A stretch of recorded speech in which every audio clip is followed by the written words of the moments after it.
Les personnes en situation de handicap sont considérées déjà en France comme des personnes vulnérables. Elles sont considérées comme des objets. Elles ne font que subir exactement tout ce que l'on veut leur faire.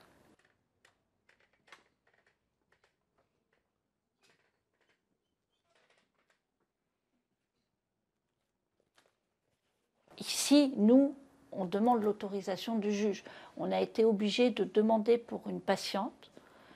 Alors, je n'étais pas pour cette patiente-là de faire une stérilisation parce qu'on avait trouvé un moyen de contraception et la mère n'arrêtait pas d'harceler pour demander in fine une stérilisation. Comme la patiente, sa fille n'était pas verbale, on a rédigé un certificat médical pour le juge des tutelles, mais nous n'avons pas le retour de la patiente. Et c'est ce qui me gêne énormément pour ces patientes. Il y a plein de situations où une contraception qui pourrait être très facile pour une personne qui n'est pas en situation de handicap devient très compliquée.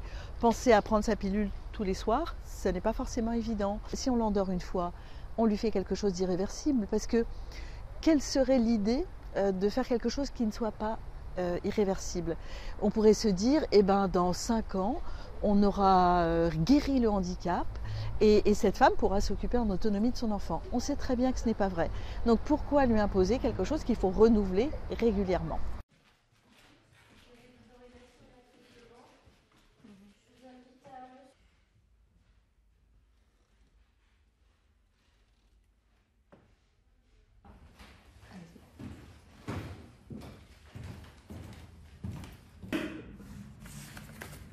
Si une femme dit non, c'est non, hein, c'est clair.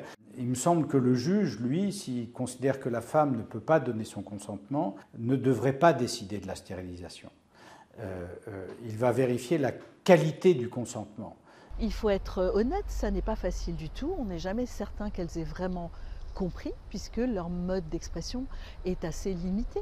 Lorsque le handicap mental est très profond, il y a parfois des jeunes femmes, on sait très bien qu'elles ne comprennent pas ce qu'on dit, qu'elles ne parlent pas, parfois elles bougent très peu.